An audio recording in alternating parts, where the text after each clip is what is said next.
கோவை சூலூரில் 10 வயது சிறுமி கடத்தி கொலை செய்யப்பட்ட சம்பவம் தொடர்பாக தற்போது ஏடிஜிபி மகேஸ்வர் தயாள் நேரில் சென்று ஆய்வு மேற்கொண்டிருக்கிறார். தொடர்பாக தீவிர விசாரணையும் மேற்கொண்டிருக்கிறது. கூடுதல் விவரங்களோடு இணைகிறார் செய்தியாளர் கார்த்திக். வணக்கம். இந்த கள ஆய்வு தொடர்பான விவரங்கள் கார்த்திக்.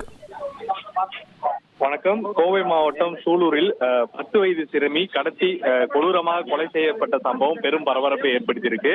நேற்றிலிருந்தே பாத்தீங்கன்னா சூலூர் காவல் நிலையத்துல சுமார் 8 மணி நேரம் காவல் நிலையம் முன்பு 500க்கும் மேற்பட்ட பொதுமக்கள் மற்றும் உறவினர்கள் என அங்க முற்றுகை போராட்டத்தில் ஈடுபட்டாங்க. குறிப்பா அந்த சாலை பாத்தீங்கன்னா திருச்சி கோவை இணைக்கக்கூடிய முக்கியமான நெடுஞ்சாலையாக காணப்படுகிறது.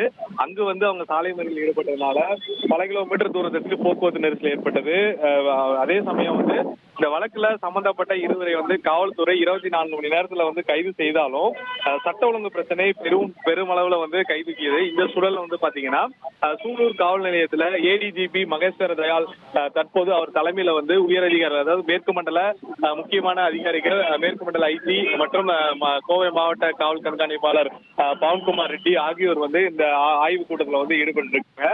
இந்த வழக்கு தொடங்கிய நேரத்துல இருந்து தற்போது வரைக்கும் எடுக்கப்பட்ட நடவடிக்கைகள் என்ன, இந்த வழக்குல எந்த மாதிரி பிரிவுகள் சேர்க்கப்பட்டிருக்கு என்ற கோணத்துல ஆய்வானது நடைபெறுது என முதற்கட்ட தகவல் வெளியாகி இருக்கு. அதே சமயம் இந்த சிறுமி உயிரிழந்திருக்கக்கூடிய சூழல்ல பிரேத பரிசோதனை இன்னும் சில நிமிடங்கள்ல முடிவடைந்து சிங்கநல்லூர் இஎஸ்ஐ மருத்துவமனையிலிருந்து அந்த சிறுமியினுடைய சொந்த ஊரான சேலம் மாவட்டம் மேட்டூர் பகுதியில் இருக்கக்கூடிய அந்த கிராமத்திற்கு உடலை எடுத்து செல்வதற்கு பெற்றோர்கள் முடிவு செய்திருப்பதாகவும், அந்த உடலை பாதுகாப்பாக அந்த ஊருக்கு எடுத்து செல்வதற்கான பாதுகாப்பு பணிகளை காவல்துறை எவ்வாறு மேற்கொள்ள இருக்கிறார்கள் என்ற அதற்கான ஆய்வு பணிகளும் நடைபெற்று வருவதாக கூறப்படுகிறது. அதே சமயம் சம்பந்தப்பட்ட அந்த வழக்கில் கைது செய்யப்பட்ட கார்த்திக் என்பவர் காவல்துறை விசாரணையின் போது தப்பித்து முயற்சிக்கும் போது அவருடைய வலது கை மற்றும் கால் உடைந்திருக்கிறது. இந்த வழக்கை விசாரித்த ஐஓ மற்றும் அதிகாரிகள் யார், எப்படி அவர் தப்பிக்க முயன்றார் என்ற அதற்கான விசாரணையும் இதுல பார்க்கப்படுகிறது என கூறப்படுகிறது. தொடர்ந்து அவருக்கான சிகிச்சை கோவை அரசு மருத்துவமனையில் வழங்கப்பட்டிருக்கு. இந்த வழக்குல இரண்டாவதாக கைது செய்யப்பட்டவர் வருகின்ற 27ஆம் தேதி வரைக்கும் நீதிமன்ற காவல்ல வைக்க உத்தரவு பிறப்பிச்சிருக்காங்க. இந்த வழக்கு தற்போது வரைக்கும் நடந்த சூழல் ஒரு பக்கம், இந்த வழக்கு அடுத்த கட்ட நகர்வுக்கு இந்த 2 நபரை மீண்டும் காவல்துறையுடைய அதிகாரிகளுடைய காவல் எடுத்து விசாரிக்க காவல்துறை என்ன திட்டமிட்டிருக்காங்க, இந்த வழக்குல எந்த மாதிரியான ஆவணங்கள் குறிப்பா ஆதாரங்கள் கைப்பற்றப்பட்டிருக்கு, இந்த வழக்குல சிசிடிவி கேமராவில் பதிவான காட்சிகள் முக்கிய ஆதாரமாக கிடைக்கப்பட்டிருக்குன்னு சொல்லியிருக்காங்க.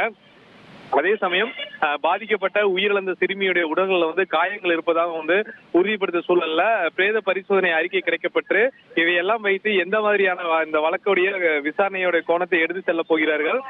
கூடுதலாக ஏற்கனவே பாத்தீங்கன்னா இந்த வழக்குல கடத்தல் மற்றும் கொலை, கொடூரமாக காயம் ஏற்படுதல் உள்ளிட்ட வழக்குகள் சேர்க்கப்பட்டிருக்கு. பாலியல் வன்கொடுமை செய்யப்பட்டு கொலை செய்யப்பட்டிருந்தால் அதற்கான பிரிவுகளும் சேர்க்கப்பட்டு இந்த வழக்கை விசாரிக்க வேண்டும் என்று சொல்லியிருக்காங்க.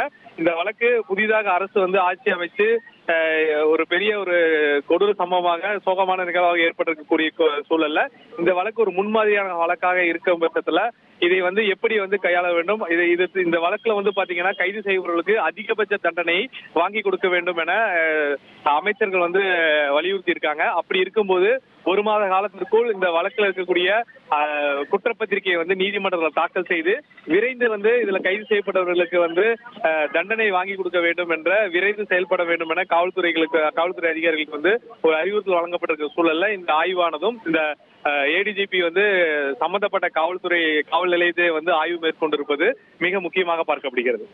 உங்களுடைய விரிவான விவரங்களுக்கு நன்றி கார்த்திக். இனி செல்லும் இடமெல்லாம் செய்தி.